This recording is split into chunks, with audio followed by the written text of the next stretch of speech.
बहुत ही अच्छा विषय चुना है और चुन करके आप तक उसको पहुंचाने का जो लक्ष्य रखा गया है वो बहुत ही उच्चता को लिए हुए है। मैं उसको प्रणाम करता हूँ।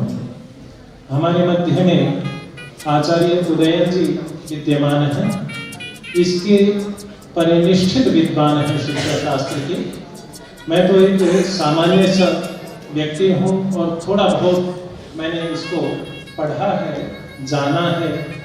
तो विशेष रूप से जिसकी चर्चा डॉक्टर रविंद्र जी कर रहे थे यमों के विषय में, तो यम विषयक जो चर्चाएं होनी हैं वो चर्चाएं आचार्य उदयन जी करेंगे। और आचार्य उदयन जी का बहुत ही उत्कृष्ट ग्रंथ इस पर है। मैं आपको बतलाऊं कि शिक्षा शास्त्र के नाम से वर्णोच्चारण में अगर हम देखें तो शताधिक ग्रंथ उपलब्ध होते हैं। शताधिक ग्रंथों में 3 ग्रंथ महर्षि पाणिनि के नाम से है। एक जो सामान्य अभी हमें जो प्रदान की गई एक छोटी सी पुस्तिका के रूप में है, ये लघु पाठ के रूप में है। एक वृद्ध पाठ के हमारे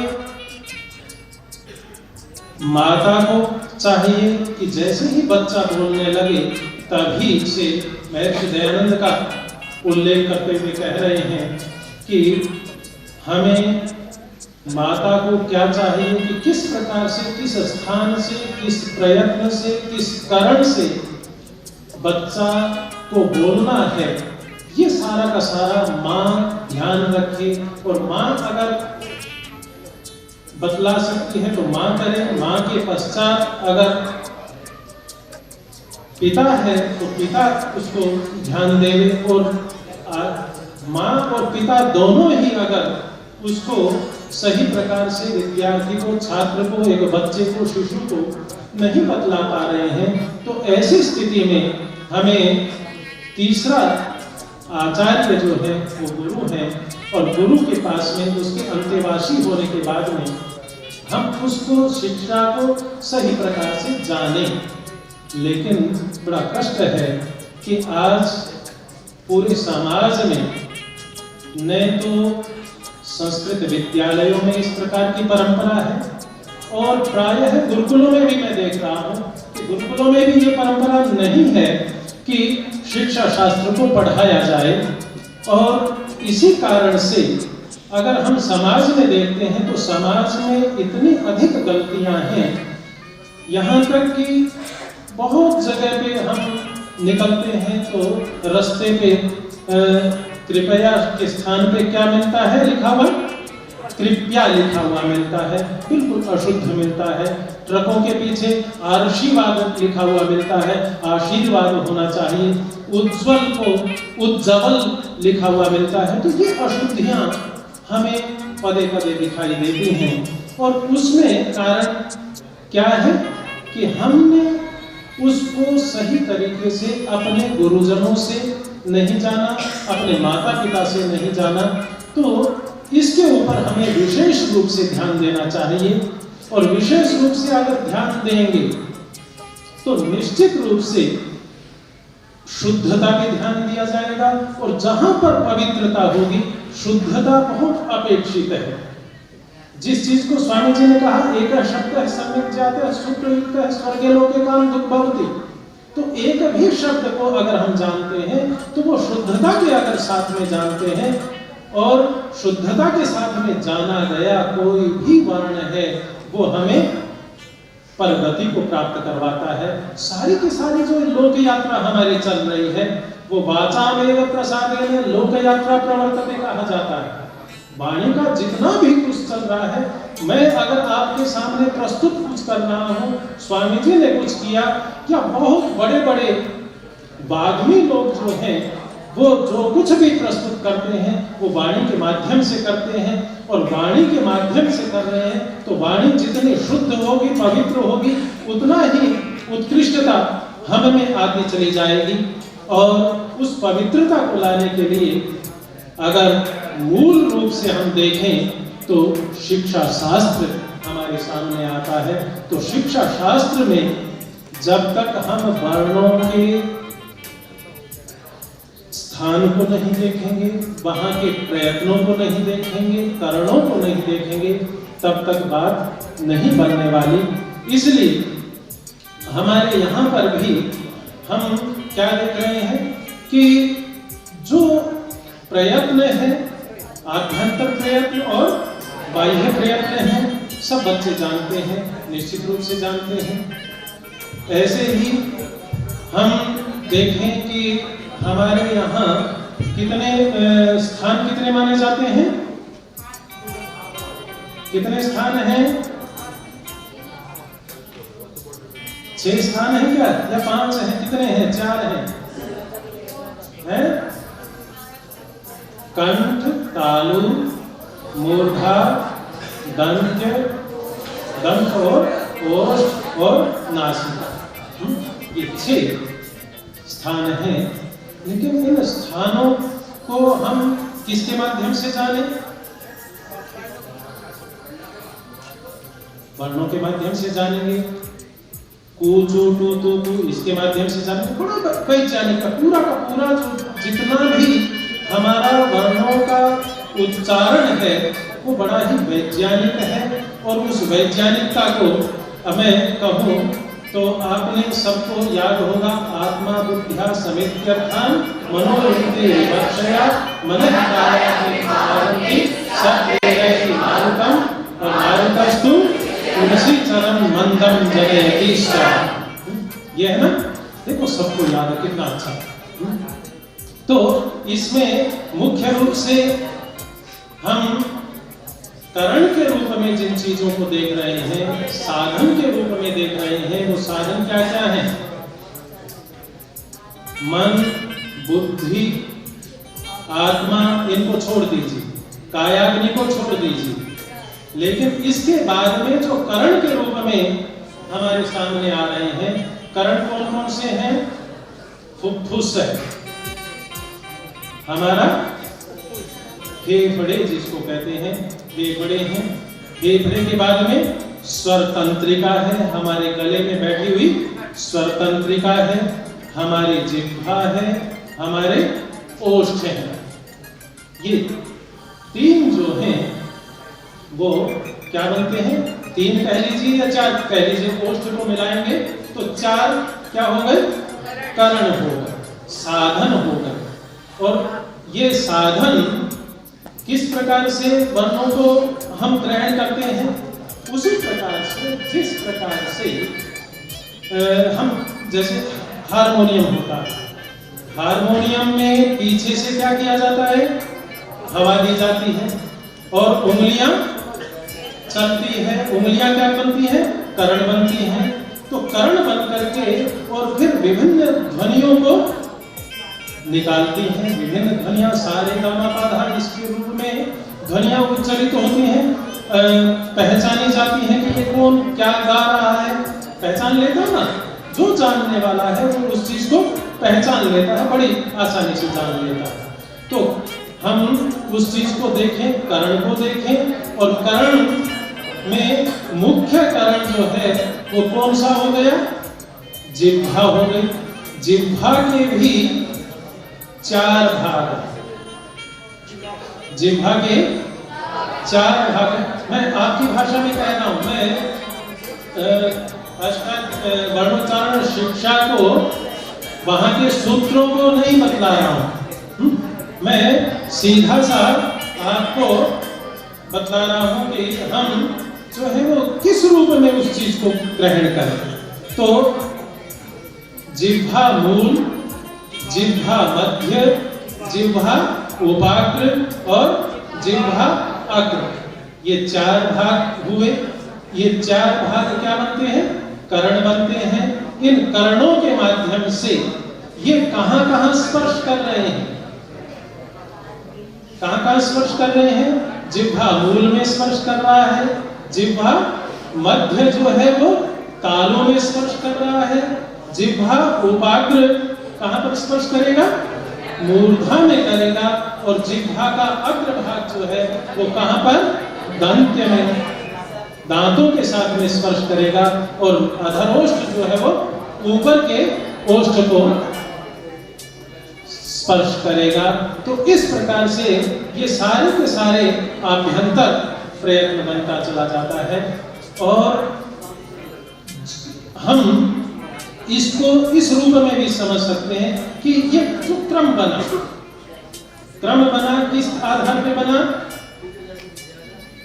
क्रम जो बना, कोई भी अगर मैं कहां का रहने वाला हूं, राजस्थान का रहने वाला हूं, कोई बिहार का रहने वाला है, कोई हरियाणा का, उत्तराखंड का है, तो उसको कहां से जाना जाता है, स्थान की दृष्टि से जाना जाता है ना। तो स्थान की दृष्टि से जानेंगे तो स्थान की दृष्टि से कुछ वर्णों को हमने अकुह विसर्जनीयाः कंठाः, कंठ कह दिया, तो कंठ सबसे पहले आ रहा है। उसके बाद में कौन सा स्थान आया, तालव्य स्थान आया। तालव्य स्थान कहां पर है, दांतों से ऊपर है। इसके अंदर आभ्यंतर जो स्थान विषयक हमारे यहाँ थोड़ी सा गलत फहमी कह लीजिए है, उसके अंदर बहुत सारे विद्वानों का जो मंतव्य है, उत्तर भारत में मुझे जो इसके विषय में पढ़ने को मिला तो वो उसके अंदर यही कारण था कि मैं इस वर्णोच्चारण शिक्षा में मेरा प्रवेश क्यों हुआ, कैसे हुआ।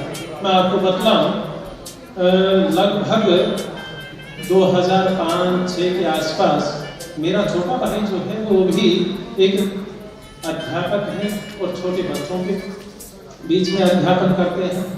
उन्होंने एक प्रश्न रखा कि भ्राता जी ये बतलाइए कि जो स्थान विशेष हैं वो मुख में कहां कहां पर है, किस किस स्थान पर है, यानी कंठ कहां पर है, तालु कहां पर है, मूर्धा कहां पर है, दंत्य और ओष्ठ, ये तो हमें जाने जा रहे हैं, लेकिन मूर्धा और तालु इनके विषय में भ्रम है।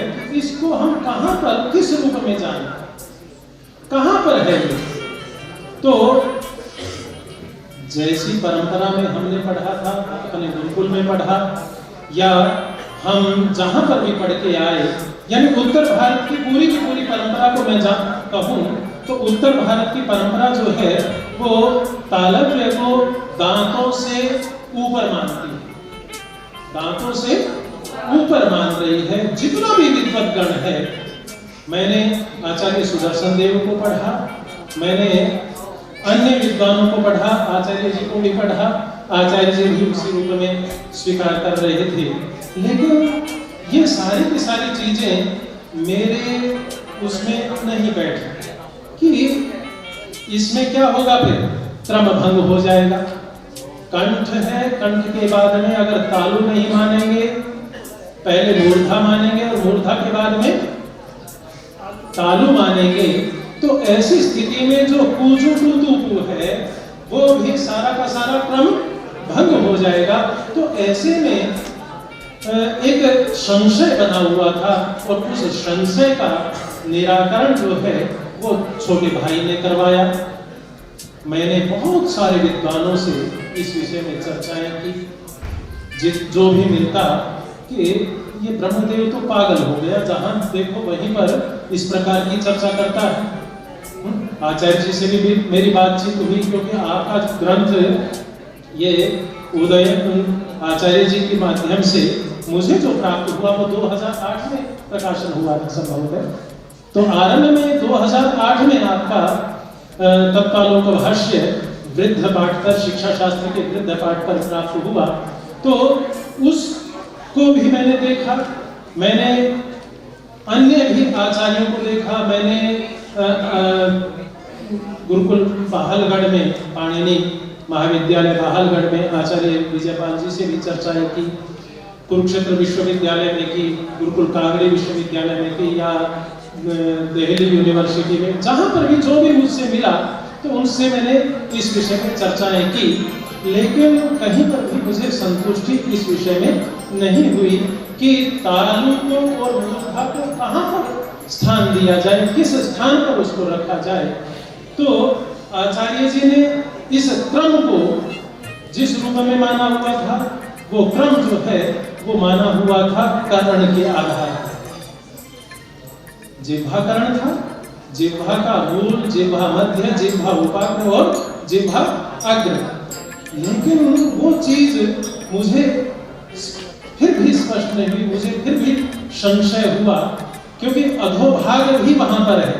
आचार्य जी से मेरी बहुत बात हुई, लंबी बातचीत हुई, फोन से हुई, मिलना तो आज ही हुआ है, पहली बार आपसे भेंट हुई मेरी, लेकिन फोन पे का भी लंबी चर्चाएं हुई।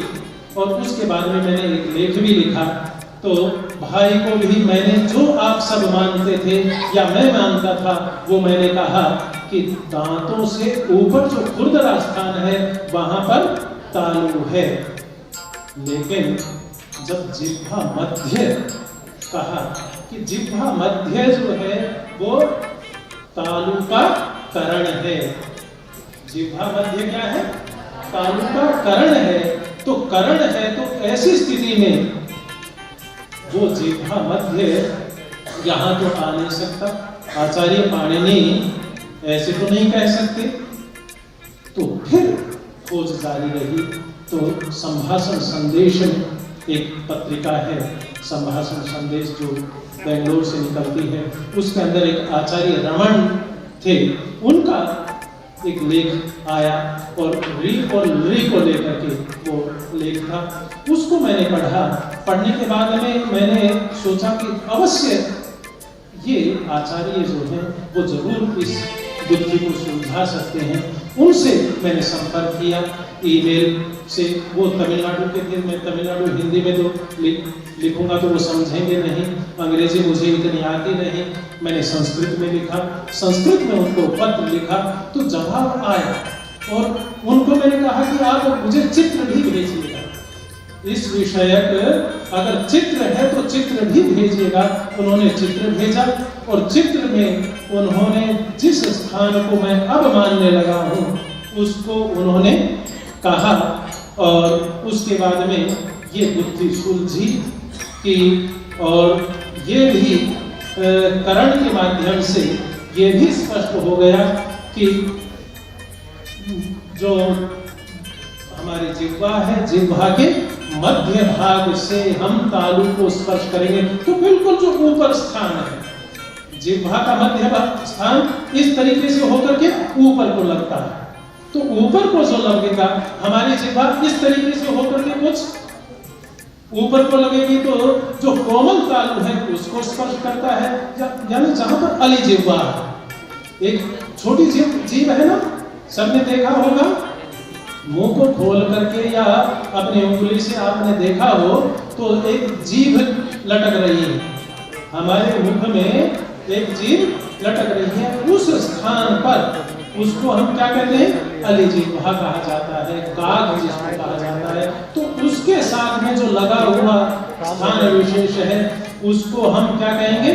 कंठ। उसको क्या कहेंगे? कंठ कहेंगे। और वहां पर हमारी जो जिह्वा है, जिह्वा का मूल, वो थोड़ा सा ऊपर की ओर होकर के जब हम अकार, कवर, हकार और विसर्ग का प्रयोग करते हैं तो वहां पर हमारी जीभ का मूल भाग जो है वो लगता है, वहां स्पर्श करता है। तो पूर्ण रूप से स्पर्श करने के कारण से वो स्पृष्ट प्रयत्न भी हो जाता है। तो इस तरीके से जिह्वा का मध्य भाग कहां पर स्पर्श करेगा? हमारे कंठ और मूर्धा, जो सबसे ऊपर स्थान है। यानी ये कह लीजिए कि दांतों से ऊपर सीधी एक इस तरीके से जा रही है और इस तरीके से जा करके ये जो स्थान है सबसे उन्नत स्थान वो मूर्धा है। सबसे उन्नत स्थान क्या है? मूर्धा है। और उससे मूर्धा से थोड़ा सा पीछे यानी कंठ की ओर वहां पर क्या है? तालु है। तो तालु में हमारी जिह्वा बड़े आराम से जिह्वा का मध्य भाग लग जाएगा। तो मैं कह रहा था कि मैं राजस्थानी हूं, तो राजस्थानी किस रूप में पहचाना जाता है? जिस स्थान में मैं पैदा हुआ हूं वहीं से तो जाना जाऊंगा ना, करण के माध्यम से नहीं जाना जाऊंगा। तो स्थान के माध्यम से हमने उनको कंठ्य कहा, स्थान के माध्यम से उनको तालव्य कहा, स्थान के माध्यम से उनको हमने मूर्धन्य कहा और स्थान के माध्यम से उनको ओष्ठ्य या दंत्य कहा। तो ये जो क्रम है, ये क्रम स्थान की दृष्टि से हम पकड़ सकते हैं। मैं हरिद्वार से चलूं और हरिद्वार से चलते हुए अगर दिल्ली पहुंचूं तो कौन कौन से मुख्य स्थान आए, इसको बतलाने के लिए कोई भी बच्चा अगर गया है दिल्ली तक तो सबसे पहले कौन आया? रुड़की आया, रुड़की के बाद में मुजफ्फरनगर आया, मुजफ्फरनगर के बाद में मेरठ आया, उसके बाद में गाजियाबाद आया और लास्ट में दिल्ली आया। तो ये क्रम होगा ना। तो इसी क्रम से जिस प्रकार से हम उसको समझ सकते हैं, ऐसे ही हमारे मुख से निकलने वाला जो प्राणवायु है, उससे प्राणवायु निकलते हुए ही तो वर्णों का उच्चारण हो रहा है, अंदर लेते हुए नहीं होगा, कभी भी नहीं होगा। अंदर अगर हम प्राणवायु को ले रहे हैं और उस समय बोलने लगे तो कदाचित बोलना नहीं हो सकता। तो इस तरीके से उस क्रम को हम एक सुव्यवस्थित तरीके से जान सकते हैं, पहचान सकते हैं कि सबसे पहले कंठ्य वर्ण है, उसके बाद में तालव्य है, फिर मूर्धन्य है और मूर्धन्य के बाद में दंत्य है और उसके बाद में ओष्ठ्य है। तो ये एक क्रम बन गया ना, बड़ा वैज्ञानिक क्रम है। तो उस वैज्ञानिक क्रम को हमें जानना चाहिए। इसको अगर हम नहीं जानेंगे, अगर दांतों से ऊपर अगर हम तालु को मानेंगे तो वो क्रम जो है वो भंग हो जाएगा और क्रम भंग होगा तो आचार्य पाणिनि ने या जिस भी आचार्य ने इस क्रम को रखा वो गलत हो जाएगा। तो उसको सिद्ध करने के लिए हमें इस क्रम को मानना पड़ेगा। तो करण की बजाय जो स्थान विशेष है, स्थान विशेष के आधार पर कंठ्य, तालव्य, मूर्धन्य, दंत्य और ओष्ठ्य वर्ण है, ये हम जान सकते हैं। सबको हृदयंगम हुआ, सबने जाना। इसके बाद में अगर हम देखें तो करण के रूप में हमारी जिह्वा ने काम किया, उसके पीछे मुख में होने वाला जितना भी है वो सारा का सारा आभ्यंतर प्रयत्न कहा गया। मुख में होने वाला कौन कौन से प्रयत्न है? स्पृष्ट, ईषत् स्पृष्ट, ईषत् विपरीत, विपरीत और समविपरीत। ये जो है इसके अंदर किस प्रकार से हमारी जिह्वा स्पर्श कर रही है या बाधा डाल रही है उसको बतलाया गया है। तो अगर संपूर्ण शिक्षा शास्त्र को लेकर के मैं इस विषय को प्रस्तुत करूं तो बहुत लंबा हो सकता है। ऐसे ही बाह्य प्रयत्न और आभ्यंतर प्रयत्न के विषय में भी बड़ी दिक्कत होती है कि बाह्य प्रयत्न कहाँ है और आभ्यंतर प्रयत्न कहाँ है। तो बाह्य प्रयत्न किस रूप में माने जाते हैं? बच्चे बतलाओ बेटा।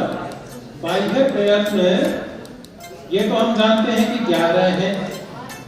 विवाह, श्वास, घोष, संवाद, घोष है, अल्पप्राण, महाप्राण है, उदात्त, अनुदात्त, स्वर। ये है, ये हम सब जानते हैं। लेकिन इनकी जो सृष्टि हो रही है वो कहाँ पर हो रही है? कहाँ पर हो रही है? कहाँ पर कौन से करण से हो रही है? कौन करण है यहाँ पर? यहाँ पर जो करण है वो हमारा कंठ है। देखिए स्वर तंत्रिका काम कर रही है और साथ में फेफड़े भी काम कर रहे हैं। तो करण के रूप में मैंने बतलाया था फेफड़े, दूसरा स्वर तंत्रिका, तीसरा जिह्वा और चौथा ओष्ठ। ये करण के रूप में है।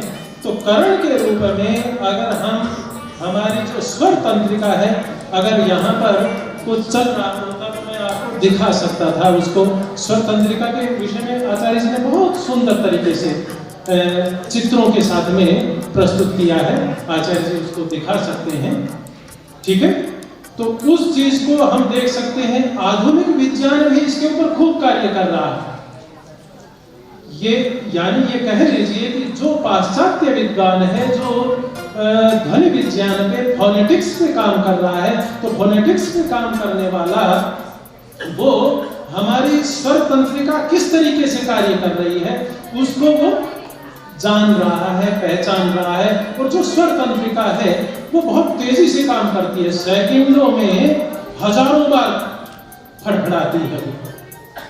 जैसे इसको मैं उदाहरण के माध्यम से कहूँ, जैसे हारमोनियम होता है, हारमोनियम में क्या होती है, स्वर तंत्रिका होती है। वहां पर हारमोनियम में भी क्या होती है, स्वर तंत्रिका होती है। या हम अपनी उंगलियों को चलाते हैं, कहां पर, बंसरी पे चलाते हैं। बंसरी पे चलाते हुए हमारी उंगलियां चलती हैं, वो कार्य कर रही है, जिह्वा का कार्य कर रही है, ठीक है। और ऐसे ही हमारी ये जो उंगलियां चलती है हारमोनियम चलते हुए, तो वो ये उंगलियां जो चल रही हैं वो किस रूप में चल रही हैं, करण के रूप में, उंगलियों के रूप में जो चल रही हैं वो जिह्वा के स्थान पे चल रही है, समझिए। और उसके पीछे जो कार्य कर रहा है वहां पर कौन है, हवा जहां से पास हो रही है और जिसके अंदर स्पंदन हो रहा है, बहुत तेजी से स्पंदन होता है। वो स्पंदन कहां पर होता है, स्वर तंत्रिका में होता है। तो जो स्वर तंत्रिका है वो हमारे कंठ में विद्यमान है, तो गल प्रदेश में विद्यमान है। स्वर तंत्रिका का सिकुड़ना और स्वर तंत्रिका का खुलना, ये दोनों होता है। यानी जहां पर संवार होता है वहां पर वो सिकुड़ती है, यानी अस्वाभाविक होती है। और जहां पर विवार होता है, विपरीत रहती है, खुली रहती है, उसको हम विवार कहते हैं। तो विवार जहां पर होगा वहां पर श्वास होगा, और श्वास के साथ में अघोष होगा, ये अनुगान कहा जाता है। तो इस रूप में ये तीन जो स्थिति है, विवार, श्वास, अघोष, और दूसरी तरफ क्या है, संवार, नाद, घोष, तो ये चलती है। और ये सारा का सारा हमारा जो स्वर तंत्रिका है वहां पर चल रहा है। और स्वर तंत्रिका में आप देखते हैं कि जितना भी व्यंजन समुदाय है, व्यंजनों में भी वैशिष्ट्य है, व्यंजनों में भी वैशिष्ट्य है। कुजुटुतु के अनुसार हम वर्णों को पढ़ते हैं, लेकिन इसके अंदर भी आप कवर्ग है, चवर्ग है, तवर्ग है, तवर्ग है, पवर्ग है, या ऊष्म वर्ण है, या उससे पहले अंतस्थ वर्ण है। उन अंतस्थ वर्णों में भी मैं बहुत संक्षेप में इस चीज को कह रहा हूं, ये भी बड़ा वैज्ञानिक है। इसके अंदर आप कह सकते हैं कि जैसे कवर्ग है, कवर्ग में क, खो, गो, घो, ग 5 वर्ण है। एक वर्ग में कितने वर्ण है, 5। उन 5 वर्णों में ये क्रम क्यों रखा है, आशंका होती है ना। यानी उस क्रम को तो हमने बतला दिया कि जो तू तू तू तू तू है, ये किस आधार पर है, स्थान के आधार पर है।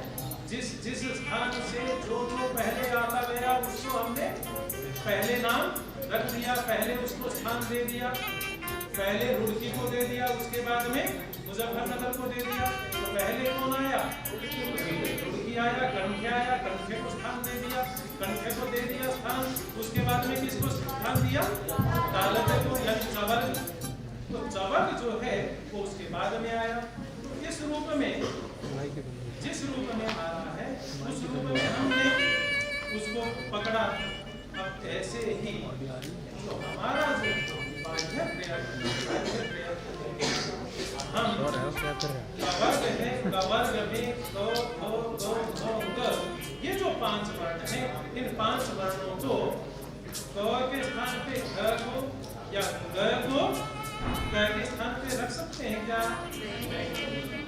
क्यों? नहीं रख सकते? रखा जा सकता है ना, प्रश्न पूछता है। यानी क के स्थान पे ख को और ग को क के स्थान पे रख दे। यानी ये क्रम क्यों रखा? क्रम जो रखा वो ये जो क्रम रखा वो क्यों रखा? क्या कारण है? आचार्य उसके पीछे कुछ न कुछ तो कारण रहा होगा। जैसे मैंने उसको बतलाया, यानी स्थान विशेष के आधार पर को बतलाया, ऐसे ही कवर्ग में भी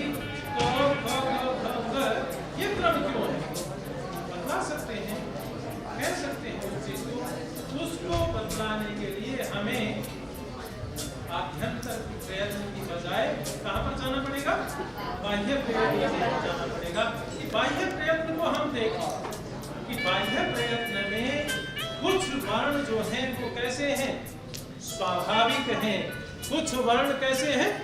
अस्वाभाविक हैं। तो विवार जो होता है वो कैसा होता है?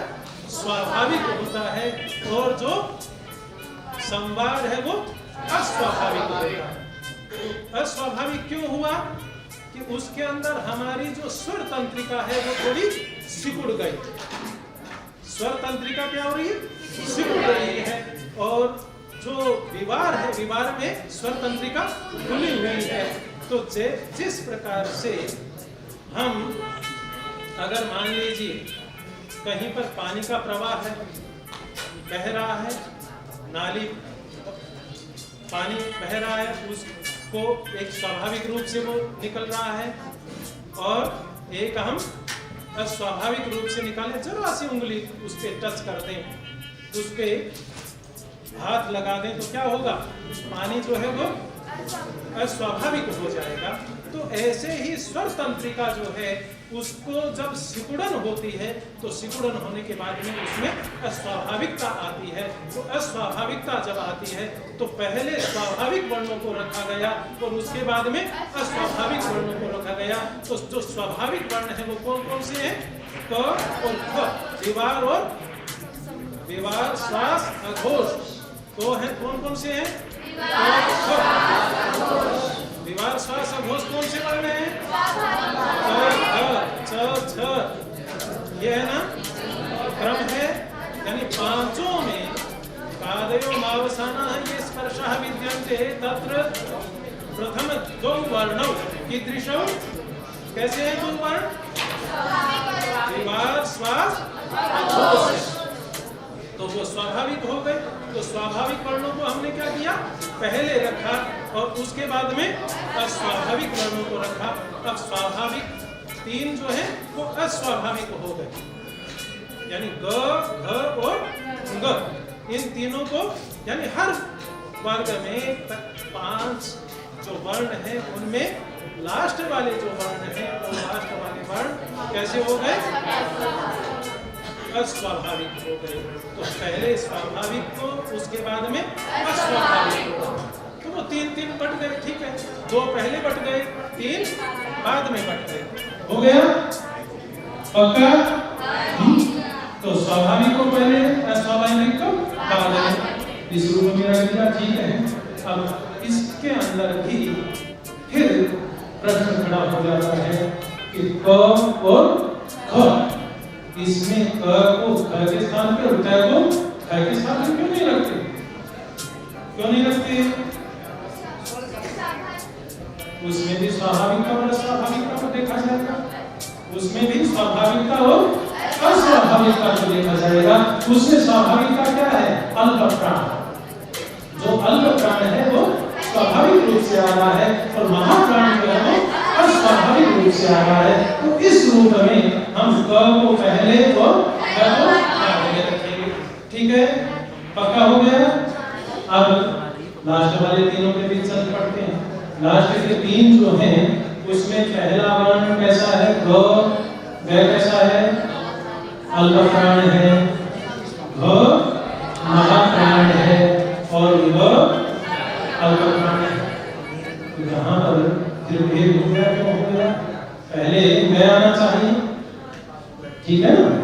अंदर भी हम किसको पहले रखें, किसको बाद में रखें, वहां पर भी विनिश्चय होता है। हमारे आचार्यों ने इसके चिंतन किया है और चिंतन करने के बाद में इस चीज को सामने लाए और सामने लाने के बाद में वहां पर भी हम किस रूप में देखेंगे, स्वाभाविक और अस्वाभाविक को देखेंगे।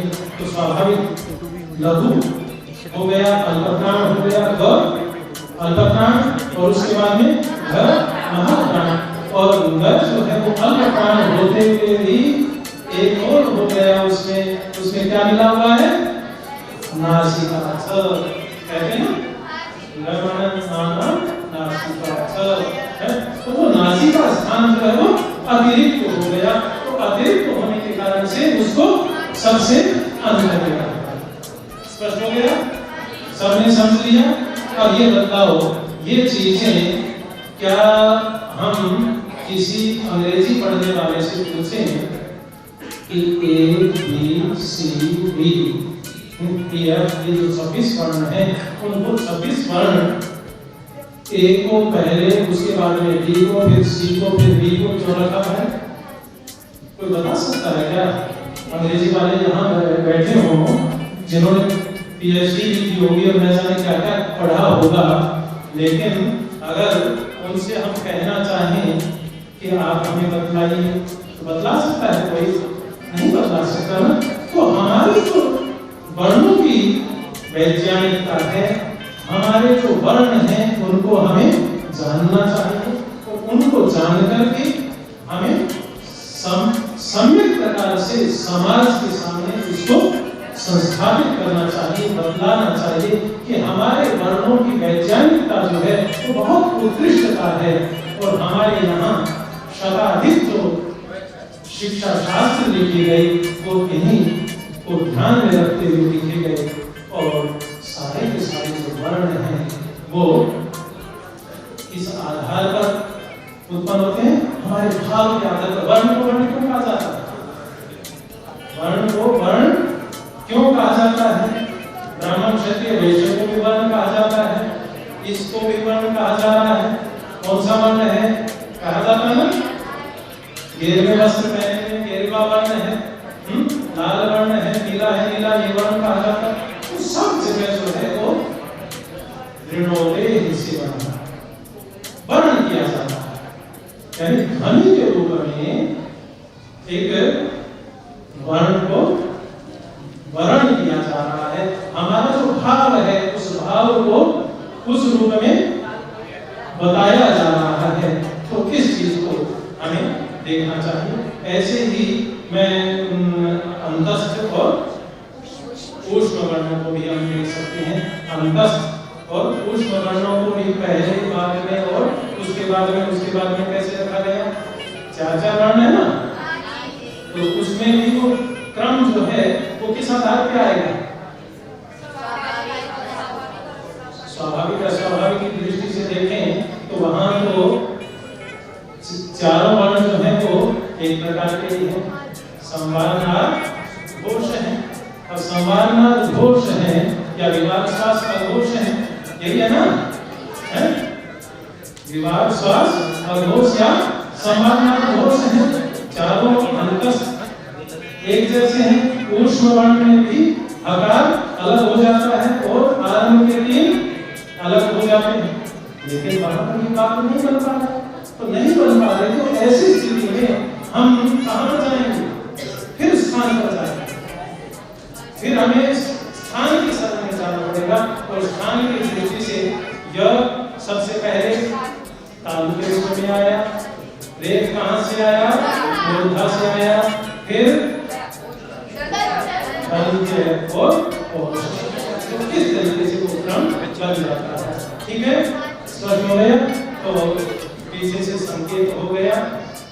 ठीक है, एक और छोटी सी बात कहता हुआ चलता हूँ कि हमारा जो वर्ण है, वर्ण एग्जाम बहुत उत्कृष्ट तरीके से है। इस चीज को आप समझा सकते हैं। और मैंने बहुत छोटी सी पुस्तिका निकाली इसको निकालने के लिए। और किसी को अगर देखना हो तो आर्य मंतव्य नाम से एक साइट है। आर्य मंतव्य नाम से एक वेबसाइट है, उस वेबसाइट पे या जिसके पास में भी एंड्रॉइड फोन है, जिसके गूगल चल रहा है, गूगल पे आप अगर डालें वर्ण ध्वनि विज्ञान या मेरे नाम से भी डालेंगे ब्रह्मदेव के नाम से, तो वो आपके सामने समुपस्थित हो जाएगी, वो निकल करके आ जाएगी, उसको आप पढ़ सकते हैं, देख सकते हैं। ये सारा का सारा एविडेंस वहां पर है। इसी तरीके से एक और परेशानी मैं देखता हूँ कि जहां पर संयुक्त वर्ण है, संयुक्त वर्ण में जैसे य है, ठीक है, य है या स है या अन्य ब्रह्म में ब्रह्म है, तो इसमें कौन सा पूर्णता लिए हुए है, कौन सा अपूर्ण है। तो हमारी जो लिपि विज्ञान है वो भी बहुत गजब का है। जो देवनागरी लिपि है वो भी हमें क्या सिखला रही है, सहयोग को सिखला रही है, एक दूसरे का सहयोग करना चाहिए। छोटा होता है तो अगर मैं गोद में उठाऊं तो छोटे को गोद में उठाता हूं, हल्के को गोद में उठाता हूं या भारी को गोद में उठाता हूं, हल्के को गोद में उठाया जाता है। तो हल्का कौन सा है, जो मान लीजिए कृत्स्न है या कार्त्स्य है, कार्त्स्य में या कर्म में रेफ कहां पर है, सर पे बैठा है ना, तो रेफ कैसा है, हलंत है। तो हलंत जो होगा वो ऊपर आएगा, और जो आत्मा के साथ में है, स्वर के साथ में मिला हुआ है, वो हमेशा नीचे होगा। तो इस चीज को आप ध्यान से देख सकते हैं और उसको हमें प्रस्तुत करना चाहिए।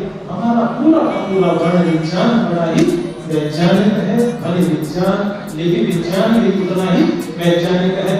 आत्मा और इस शरीर को लेकर के हम देख सकते हैं कि शरीर एक प्रकार से क्या है, आत्मा के बगैर जड़ है, कुछ भी नहीं कार्य कर सकता।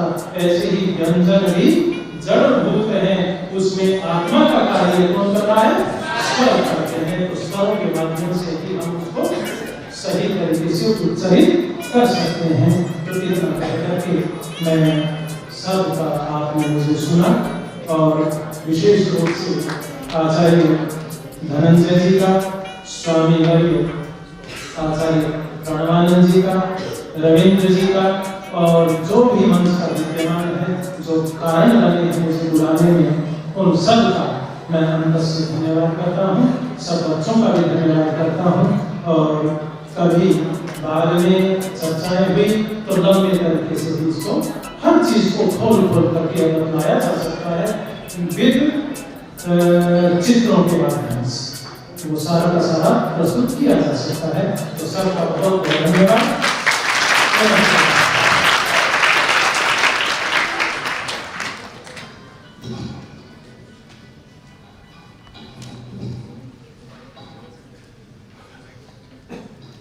आदरणीय